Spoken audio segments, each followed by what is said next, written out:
Olá, hoje nós vamos para o capítulo 6 do Evangelho segundo Marcos. Evangelho que traz, um capítulo que traz muitas informações profundas e teológicas. Hoje a gente tem aquele momento de Jesus em Nazaré, mais uma vez, em que ninguém, de repente, ele não conseguiu fazer milagre. Tem a missão dos apóstolos, quando Jesus manda de 2 em 2. Tem a morte de João Batista, que é relatada por Marcos aqui com muitos detalhes, mais do que em Mateus. Tem a primeira multiplicação dos pães, e tem um momento bonito de Jesus caminhando sobre o mar, Lembra que a gente disse que Marcos é sempre a fonte para os outros evangelistas escreverem? Então, Mateus escreveu sobre esses temas, Lucas escreveu sobre esses temas, mas Marcos, ele é mais detalhista em algumas coisas, como no caso, explicando mais sobre João Batista, explicando mais sobre a multiplicação dos pães. Vamos acompanhar? Mas vamos lá, eu queria só fazer um agradecimento a vocês, porque eu sempre fico muito comovido e tocado pelas pessoas que geralmente elas contribuem aqui com o canal. Eu quero mais uma vez deixar bem claro para vocês que esse é um trabalho que eu faço, não é um curso para ser pago, não é um curso que tem inscrição paga, não é nada disso. É um trabalho que eu faço mesmo para você aprofundar na Bíblia com conhecimento, entendendo a exegese, a hermenêutica, o contexto histórico, arqueológico de tudo isso. Então, mas tem muitas pessoas, são essas pessoas que eu me dirijo agora, são muitas pessoas que são tocadas a contribuir com o canal e contribuir mensalmente. Muito obrigado por isso, muito obrigado. Eu fico sempre muito comovido, mesmo não tendo nenhuma obrigatoriedade para isso. Então, você que de todo mês contribui, então muito obrigado, obrigado mesmo. Tem as formas de contribuir, que é aqui no Valeu, que é o do próprio sistema do YouTube, Você puxa para cá, tem ali, clica no Valeu e contribui. E muitas pessoas usam o Pix, para contribuir. Então, esse Pix aqui, pix@padreaurizo.com.br. E muito obrigado você que de repente valoriza o trabalho, faz isso todo mês. Então eu queria lembrar, trazer aqui o meu agradecimento a você que todo mês colabora, ou de vez em quando colabora. Muito obrigado por isso, tá bom? Mas vamos lá, gente. Dá um like no vídeo. Isso mesmo, dá um like no vídeo. Compartilhe esse vídeo e chame as pessoas para participar com a gente dessa caminhada tão bonita. Vamos lá? Bíblia na mão, Espírito Santo no coração. Vamos ler hoje o capítulo 6. Depois ele partiu dali e foi para a sua pátria, seguido de seus discípulos. Quando chegou o dia de sábado, começou a ensinar na sinagoga. Muitos o ouviam e, tomados de admiração, diziam: de onde lhe vem isso? Que sabedoria é essa que lhe foi dada? E como se operam por suas mãos tão grandes milagres? Não é ele o carpinteiro, filho de Maria, o irmão de Tiago, de José, de Judas e de Simão? Não vive aqui entre nós também suas irmãs? E ficaram perplexos a seu respeito. Mas Jesus disse-lhes: um profeta só é desprezado na sua pátria, entre os seus parentes e na sua própria casa. Não pôde fazer ali milagre algum. Curou apenas alguns poucos enfermos, impondo-lhes as mãos. Admirava-se ele da desconfiança deles e, ensinando, percorria as aldeias circunvizinhas. Então chamou os 12 e começou a enviá-los 2 a 2. E deu-lhes poder sobre os espíritos imundos. Ordenou-lhes que não levassem coisa alguma para o caminho, senão somente um bordão, nem pão, nem mochila, nem dinheiro no cinto, como calçado, unicamente sandálias, e que se não revestissem de 2 túnicas. E disse-lhes: em qualquer casa em que entrardes, ficai nela até vos retirardes dali. Se em algum lugar não vos receberem nem vos escutarem, saí dali e sacudi o pó dos vossos pés em testemunho contra eles. Eles partiram e pregaram a penitência e expeliam numerosos demônios, ungiam com óleo a muitos enfermos e os curavam.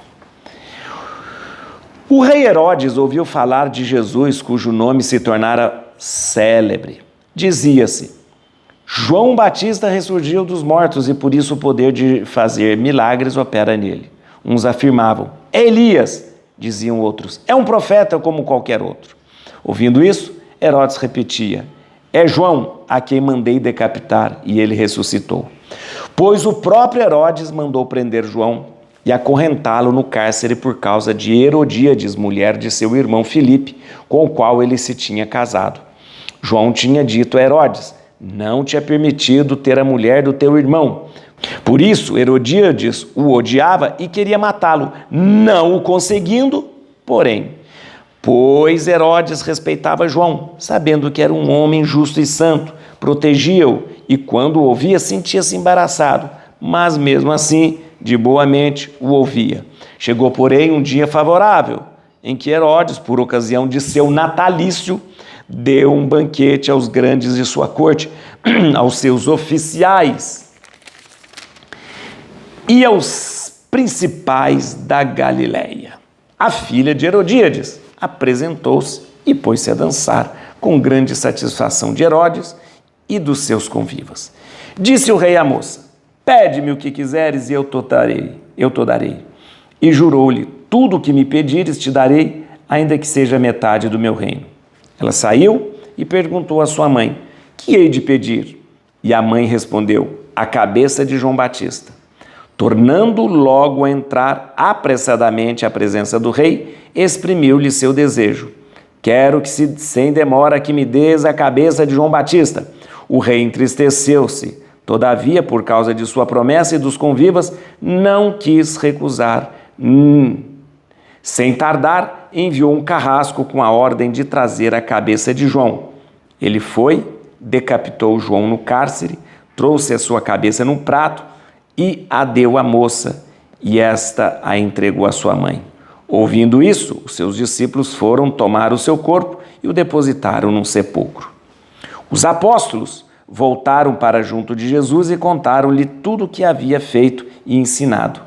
Ele disse-lhes: vinde à parte para algum lugar deserto e descansai um pouco, porque eram muitos os que iam e vinham e nem tinham tempo para comer. Partiram na barca para um lugar solitário à parte.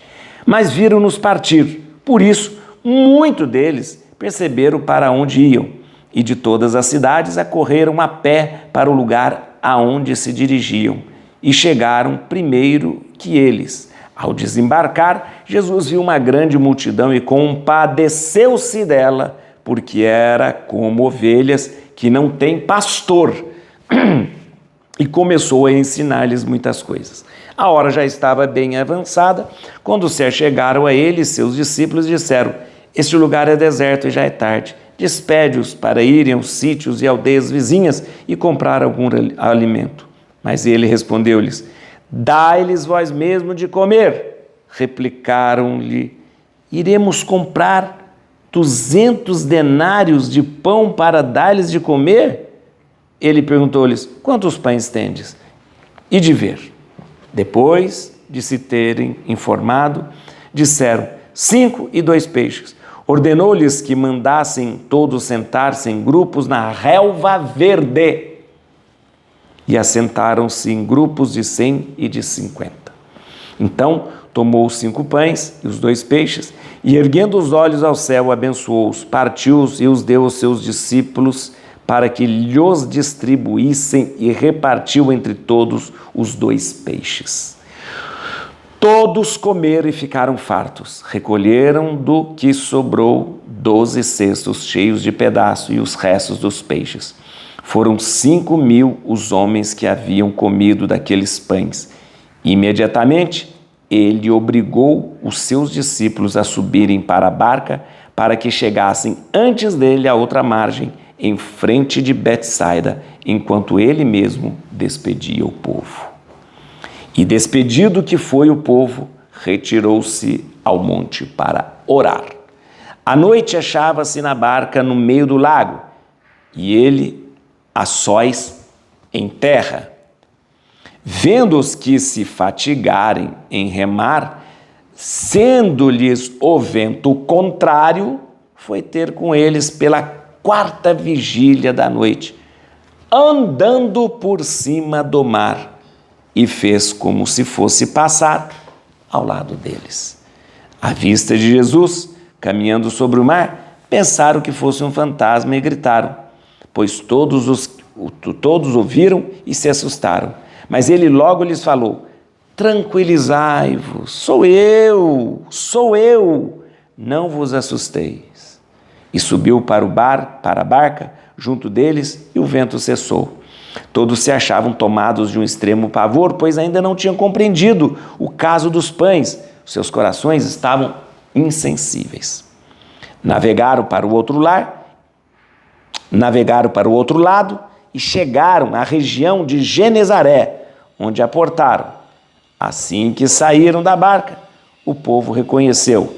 Percorrendo toda aquela região, começaram a levar em leitos os que padeciam de algum mal para o lugar onde ouviam dizer que ele se encontrava. Onde quer que ele entrasse, fosse nas aldeias ou nos povoados ou nas cidades, punham os enfermos nas ruas e pediam-lhe que os deixasse tocar ao menos na orla de suas vestes. E todos os que tocavam em Jesus ficavam sãos.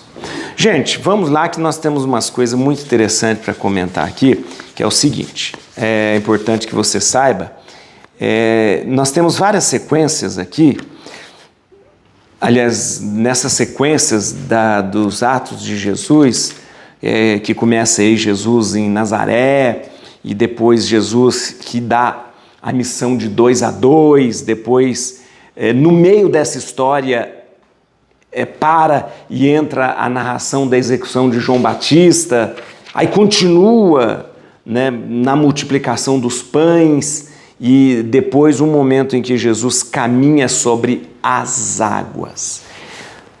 Todos esses acontecimentos, como eu disse para você, eles têm um paralelo nos outros evangelhos sinóticos, Lucas e Mateus.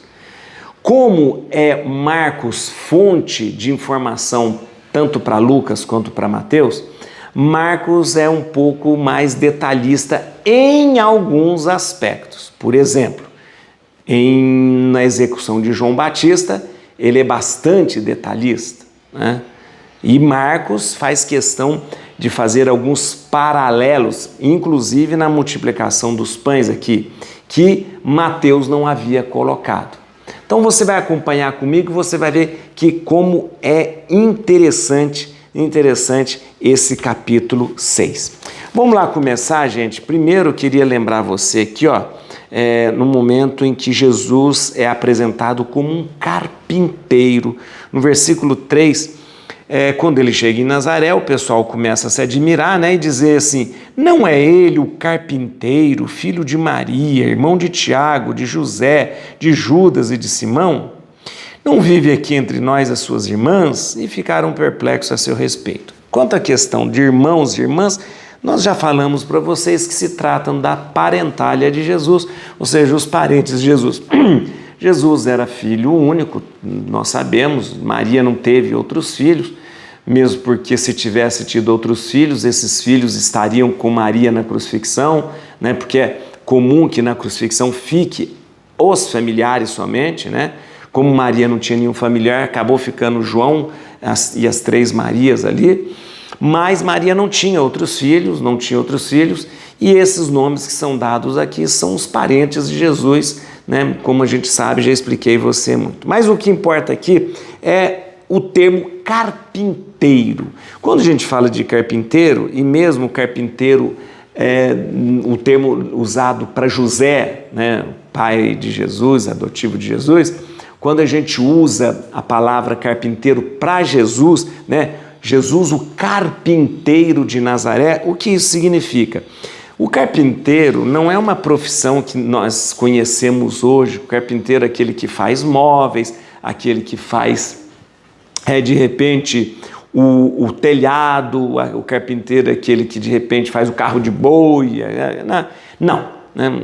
O carpinteiro, na época de Jesus, era mais um construtor civil que fazia casas. Quando você designava alguém de carpinteiro, você estava designando uma pessoa que trabalhava na construção civil. José, né, era um homem que trabalhava na construção civil. Por quê? Porque as casas eram feitas basicamente de madeira, e depois revestidas de taipa, e o telhado também precisava ser feito de madeira. Então, o carpinteiro era um construtor de casas, José tinha esse ofício, ensinou para Jesus e com certeza Jesus ajudou muito José a construir muitas e muitas casas, né?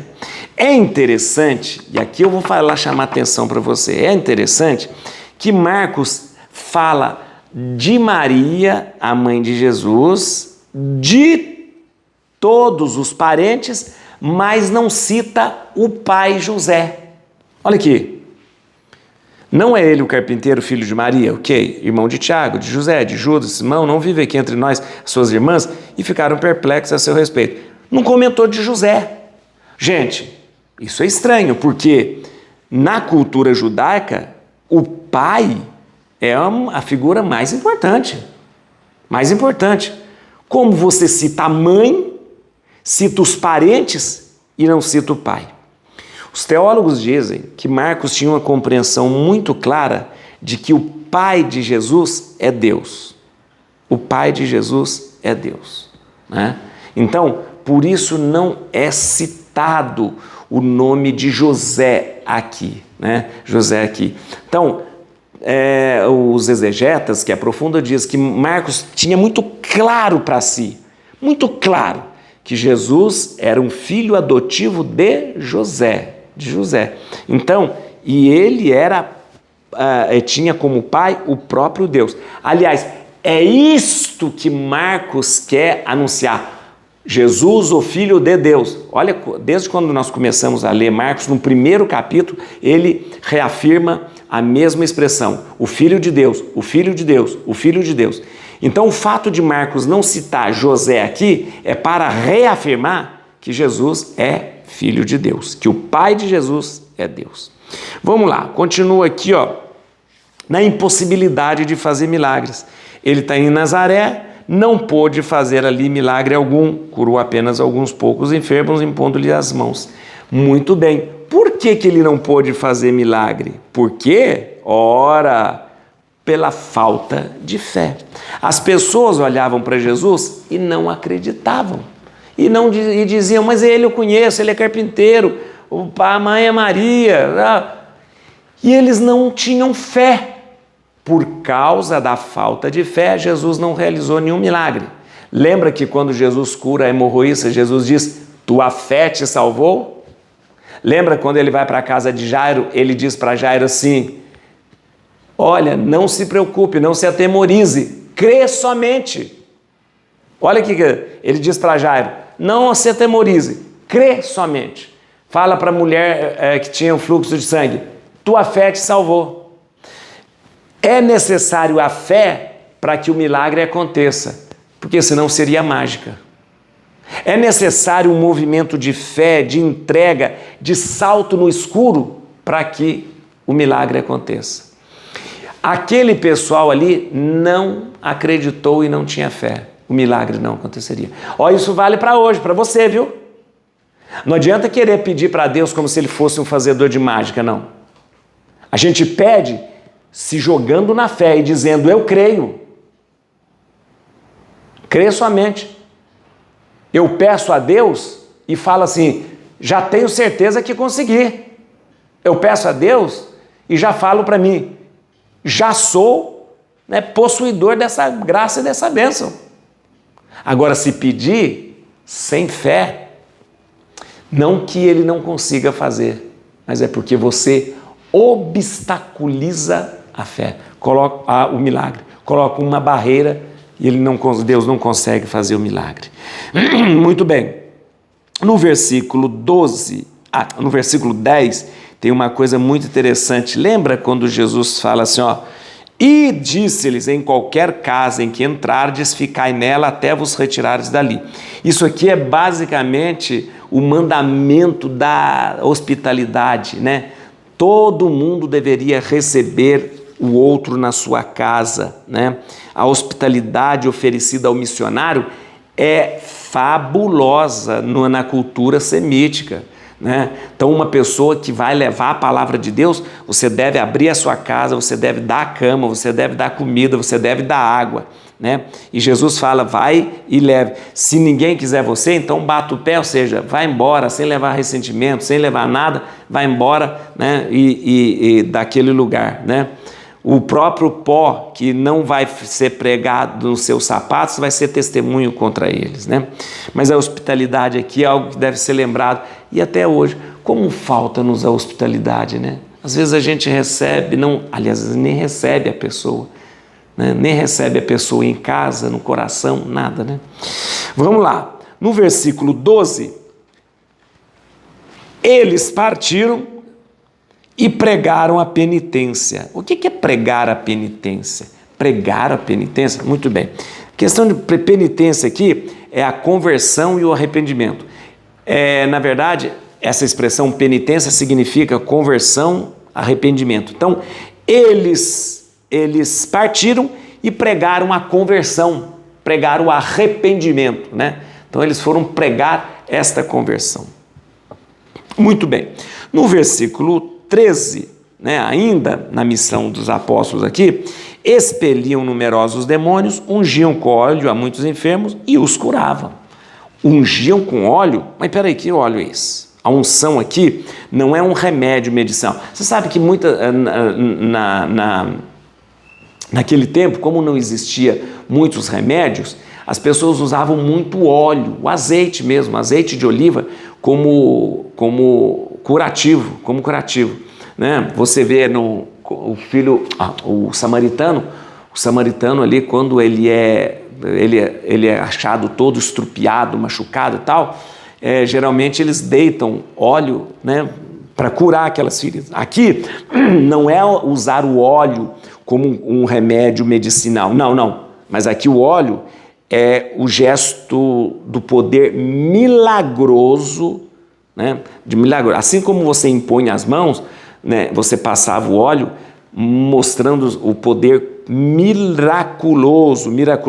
Então aqui não é o uso do óleo com poder medicinal, mas o uso do óleo com poder miraculoso, tá bom? Muito bem. No versículo 14, aí do nada, olha que interessante, do nada, está falando dos abas, começa a falar de João Batista. Olha aqui. O rei Herodes ouviu falar de Jesus, né? Jesus estava sendo muito falado, hein? Cujo nome se tornara célebre. Dizia-se: João Batista ressurgiu dos mortos e por isso o poder de fazer milagres opera nele. Uns afirmavam: Elias, diziam outros, é um profeta como qualquer outro. Ouvindo isso, Herodes repetia: e João a quem mandei decapitar, e ele ressuscitou. Aí, Marcos começa a contar a história da execução. Então, na verdade, é algo interessante. Quando os relatos dos milagres que Jesus fazia começa a ficar famoso, Herodes se incomoda com isso, né? Herodes se incomoda e começa a falar: será que é João Batista ressuscitou? Outros já falam: não, é Elias. Elias significa aquele que vai anunciar o Messias. E aí, Marcos acha que nesse momento é o momento ideal de contar como o João Batista morreu. Mas presta atenção, que eu queria chamar a atenção de você, é o seguinte: Marcos chama o Herodes de rei. O rei Herodes ouviu falar de Jesus. Herodes não era rei, né, gente? Herodes era um tetrarca. Aqui é o Herodes Antipas, né? Aqui, na verdade, ele não é rei. Marcos chama Herodes de rei, né? O grande imperador é César, né? O grande imperador é César, né? Ele é o grande imperador, né? Lá de Roma, o Kaiser, César de Roma, né? Então, o Herodes é um tetrarca. Já falei para você que aquela região da Palestina era dividida em 4 partes e era uma tetrarquia. Eram 4 governantes, né, que governavam tudo aquilo ali. E eram aparentados, Filipe ficava na Itureia com a Traconídes, Herodes Antipas ali naquela região da Judéia, né, da Galileia, Herodes Antipas na Galileia e Judéia, e aí você tem ali os tetrarcas, né? Muito bem, aí, a partir do versículo 17 até de 29, nós temos aqui bem detalhado como que foi a morte de João Batista, né? E aqui nós temos uma coisa interessante, começa aqui, ó, 17, pois o próprio Herodes mandara prender João tal. Sabe o que é interessante? Já falei para você, Flávio Josefo é um grande historiador judeu, historiador, não tem nada a ver com Bíblia. E o relato de Marcos coincide muito com o relato de Flávio Josefo, muito interessante mesmo, né? Muito interessante. Veja só que interessante. Nós temos informações de Flávio Josefo que coincide com as informações de Marcos. João foi preso na fortaleza de Maqueronte. E ele foi preso, segundo Flávio Josefo, por motivos políticos. Quais eram os motivos políticos? João denunciava certos desmandos políticos e também imoralidades políticas. Segundo Flávio Josefo, João Batista foi preso na fortaleza de Maqueronte, né, por motivos políticos. E olha que interessante, agora essas informações são informações históricas. Herodes tinha repudiado a filha do rei dos nabateus. Era para ele se casar com a filha do rei dos nabateus. Estava tudo pronto. O Herodes, tetrarca, ali da Judéia, da Galileia, ia se casar com a filha dos reis dos nabateus. Ele repudiou a filha dos reis dos nabateus para se casar com Herodíades. E essa Herodias, vou te contar uma coisa, era da pá virada, hein? Tá bom? Aí o que aconteceu, né? Ele acabou perdendo uma guerra para os nabateus, e foi praticamente considerado um castigo aí pela morte de João Batista, porque ele tinha matado João Batista. Deixa eu te contar uma coisa. Ele ia fazer uma aliança com o rei dos nabateus. Tá. Ia casar com a filha dos reis, do rei dos nabateus. Ele repudiou e falou, não, eu quero casar com Herodíades. Houve uma batalha em que ele acaba perdendo a guerra para os nabateus. Ou seja, o fato dele repudiar a filha do rei dos nabateus causou um problema político que se tornou uma guerra. Herodes acabou perdendo essa guerra. Ele perde essa guerra e ele acaba achando que ele perdeu essa guerra porque ele mandou matar João Batista. Como muito supersticioso, ele mandou matar João Batista. E esse negócio de ele ter casado com Herodíades foi um grande problema, um escândalo. Você está pensando que é um escândalozinho? Vou te contar, presta atenção. Vou te contar. A Herodíades, vou te contar uma coisa, olha que povo sem vergonha. Olha que família que não presta, essa família do Herodes. A Herodíades era esposa de Herodes, mas um Herodes, que tinha o mesmo nome do Herodes Antipas, que morava em Roma. Lá em Roma, morava o irmão do Herodes Antipas, e ele tinha o mesmo nome de Herodes. Aliás, eles tinham o nome Herodes Antipas, Herodes Filipe. Herodes era um nome muito comum, na família do Herodes, que descendia de Herodes Magno, tá bom? Muito bem. A Herodíades era esposa já do Herodes, que morava em Roma. O Herodes que morava em Roma era irmão do Herodes Antipas, que morava na Judéia. na Judéia. Está entendendo? Está entendendo? Muito bem. O Herodes Antipas tinha um outro irmão chamado Filipe. O Filipe era o tetrarca da Itureia e da Traconítides. Itureia e Traconítides ficava do lado leste do Jordão. Atenção, Itureia, Traconítides ficava do lado leste do Jordão. E o Filipe era tetrarca dali. Vai guardando aí, tá bom? Este Filipe, a ser vergonhice aí, esse Filipe se casou com a Salomé. Quem é Salomé? Aquela que dançou pro Herodes. Essa Salomé é filha de Herodíades. Filha de Herodíades. Agora vem o escândalo. Pra você ver se o João Batista não tinha razão. Agora vem o escândalo. A Herodíades tinha esse nome por quê? Porque a Herodíades era neta do Herodes Magno. Neta do Herodes Magno. O Herodes Magno era pai do Herodes Antipas. Logo, o Herodes Antipas era tio da Herodíades. Muito bem. O Herodes Antipas se casou com a sobrinha. Olha a confusão dos diabos. Mas ao mesmo tempo que ela era sobrinha, ela era cunhada dele. Porque a Herodíades já tinha sido casado com Herodes que morava em Roma. O Herodes que morava em Roma casou também com a sobrinha Herodíades. Ela deixa o casamento com o seu tio para casar com outro tio, que era o Herodes Antipas. Não, e aí você não está entendendo. E o Filipe, que é tetrarca da Traconítides e da Itureia, casou com a Salomé, que era filha de Herodíades, e ele acabou casando com a sobrinha neta. Acabou casando com a sobrinha. Olha que povo sem vergonha. Ah, meu filho. O Filipe casou com a sobrinha neta, que era a Salomé.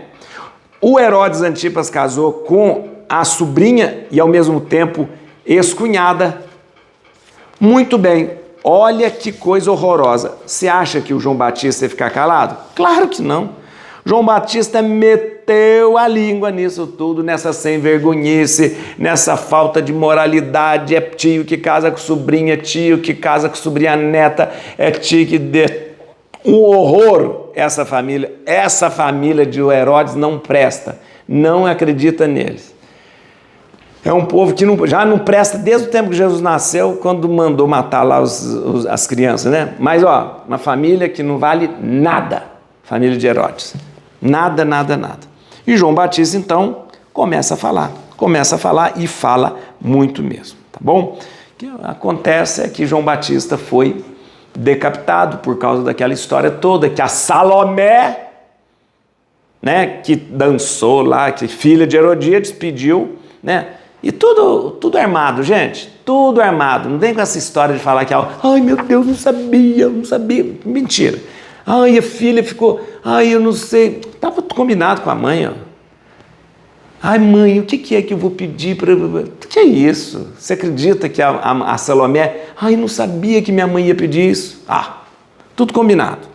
Tudo combinado. Tudo farinha do mesmo saco. Não acredita nesse povo, não, tá bom? Muito bem. Aí o João Batista acabou sendo decapitado. Quando o João Batista é decapitado, e depois é o seguinte, vamos ser sinceros, João Batista estava preso politicamente. Era um preso político na fortaleza de Maqueronte. O Herodes só queria uma desculpa para mandar matar ele. Ai, dança Salomé, dança Salomé. Eu vou falar que foi a Salomé que pediu. Bem, o Herodes estava louco para matar João Batista, porque João Batista incomodava ele politicamente, né, denunciava um monte de coisa que ele estava fazendo e denunciava ele moralmente, porque essa sem-vergonhice que ele vivia, todo mundo estava sabendo.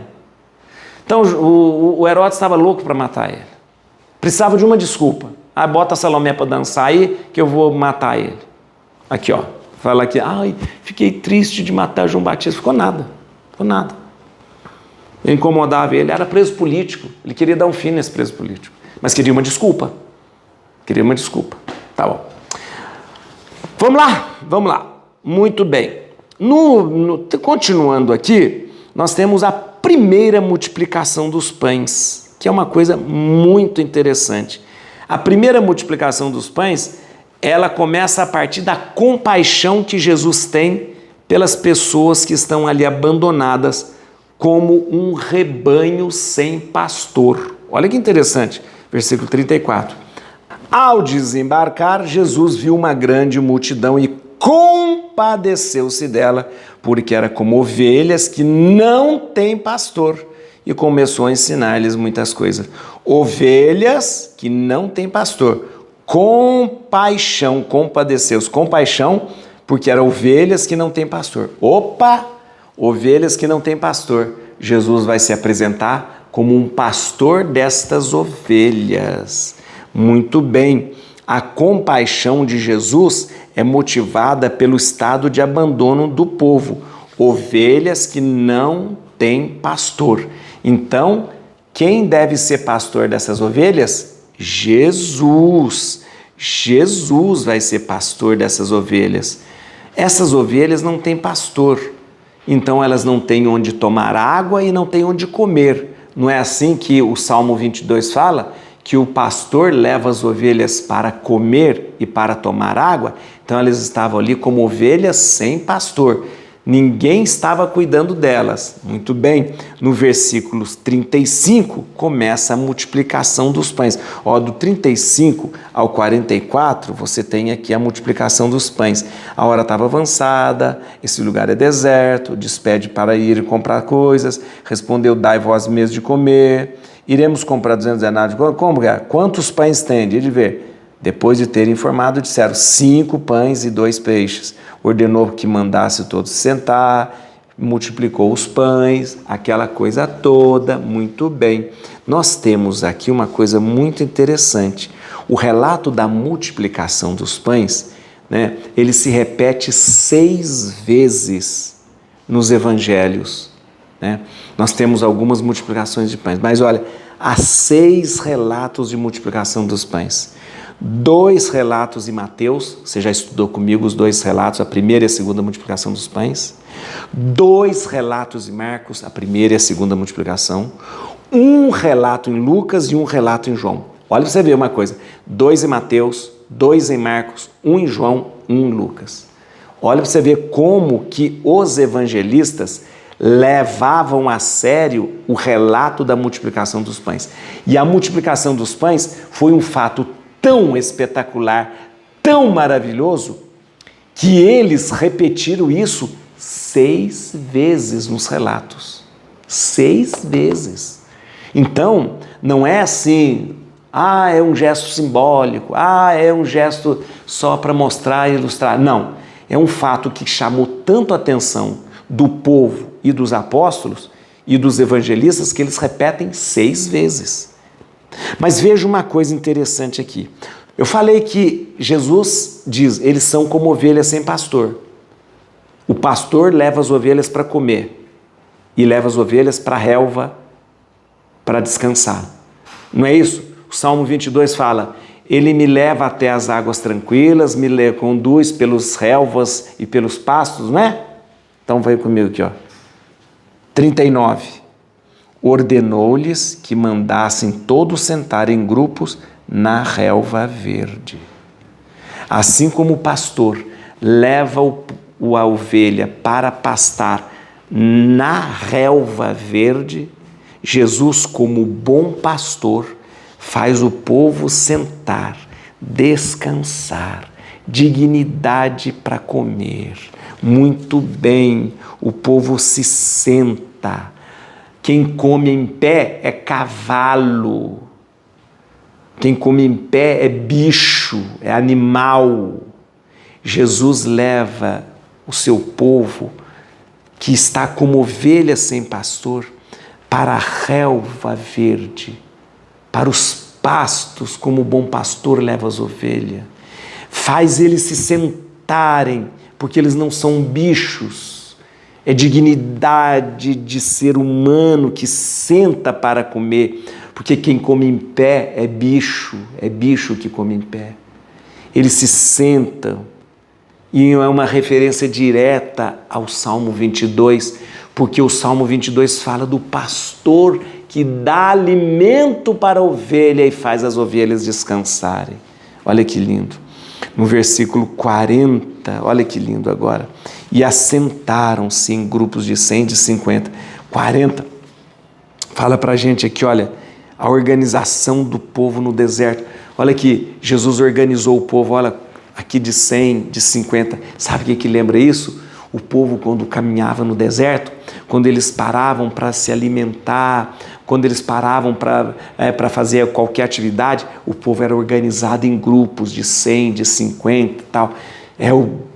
Aqui Jesus se apresenta como aquele que conduz o povo nessa grande marcha do deserto da vida. Que lindo isso, gente! No versículo 41, Jesus faz uma oração. Então tomou os 5 pães e os 2 peixes, e erguendo os olhos ao céu, abençoou-os, partiu e deu aos seus discípulos a que todos distribuíssem e repartiu entre todos os peixes. Aqui Jesus usa a oração de uma liturgia dos judeus, né? Quando eles repartem o pão, até hoje eles fazem a oração do pão no Shabat, na sexta-feira à noite. A família se reúne e eles dão a bênção do pão, né?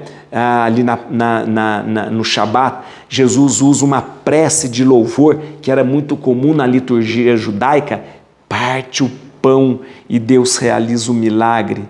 Quantos cestos sobram? Olha aqui, quantos cestos sobram? Versículo 43, recolheram do que sobrou 12 cestos cheios de pedaços e os restos dos peixes, 12 cestos. Eles usavam geralmente, porque de onde surgiram esses cestos? Normalmente quando as pessoas viajavam ou iam para algum lugar, elas levavam um cesto de vime, onde elas levavam seus víveres, né, o seu suprimento. São esses 12 cestos. Sobrou comida. O que significa sobrar comida? A abundância do reino de Deus, a abundância das coisas que vêm de Deus. Tudo que Deus nos dá é abundante, tudo que Deus nos dá sobra. E aqui sobraram 12 cestos. 12 significa uma plenitude. Então, quando Deus faz um milagre tão bem feito que sobra. Quando Deus faz o milagre dele é tão grande que é abundante. É abundante. Olha que lindo isso. E no versículo 45, né? Imediatamente ele obrigou os seus discípulos a subirem para a barca para que chegasse antes dele à outra margem, em frente de Betsaida, enquanto ele mesmo despediu o povo. Falou, vamos para Betsaida, vamos. Onde que fica Betsaida, gente? Já falei para vocês. Betsaida é uma cidade situada na margem esquerda do Jordão. Na margem esquerda do Jordão, fica logo antes do Jordão desaguar no lago de Genezaré. O Jordão vem, aí ele deságua no lago de Genezaré, né? Antes dele desaguar, na margem esquerda está Betsaida ali, tá bom? Está Betsaida. No versículo 48, há o episódio maravilhoso de Jesus que caminha sobre as águas, né? O povo foi despedido, retirou-se para o monte orar. À noite, a barca estava no meio do lago. Vendo-os se fatigarem, remar, que eles estavam remando, porque o vento estava muito contrário, aquele vento que eu já te falei, que de repente tocava do Mediterrâneo, foi ter com eles pela 4ª vigília, 4ª vigília significa entre 3 e 6 horas da manhã, né? Andando por cima do mar, e fez como se ele fosse passar ao lado deles, andando por cima do mar. Ué, peraí. Então, 4ª vigília significa entre 3 e 6 horas. Né? Você sabe que os dias eram contados, as horas eram contadas de 3 em 3 horas. Né? Como que era? Prima, terça, noa, sexta. Prima, terça, sexta, né? Tudo isso. Na madrugada era contado por vigílias. 1ª vigília, 2ª vigília, 3ª vigília. Era a 4ª vigília. A 4ª vigília era mais ou menos 3 horas. E ele vem caminhando sobre o mar. Caminhando sobre o mar? Espera aí, onde está escrito que Deus caminha sobre o mar? Jó fala isso. Jó capítulo 9, versículo 8 fala isso. Jó fala isso, olha interessante. Jó capítulo 9, versículo 8. Jó capítulo 9. Ele sozinho formou a extensão do céu, falando de Deus. E caminha sobre as alturas do mar. Jó tinha falado isso já, meu Deus do céu. Jó tinha falado que Deus caminha sobre o mar. Olha que maravilha. E Jesus, porque é Deus, Ele pode caminhar sobre o mar. O mar que significa medo, o mar que significa tempestade, o mar que significa o mundo, o mar que significa tudo aquilo que nos faz mal. Jesus caminha sobre o mar. Mas peraí. Jesus caminha sobre o mar e vai passar ao lado deles, andando por cima do mar, e fez como se fosse passar ao lado deles. Jesus passa do lado deles, sabe como o quê? Como a passagem da glória de Deus ali diante de Moisés e Elias. No relato, né, de Moisés e Elias, passa do lado deles a glória de Deus. Então, Jesus caminhando sobre o mar, é Deus que caminha sobre o mar. Quando passa ao lado deles, é a glória de Deus que passa ao lado deles. Em determinado momento, Jesus diz para eles, pois todos o viram e se assustaram, mas ele logo lhes falou, tranquilizai-vos, sou eu. Escuta aqui, sou eu sou eu, eu sou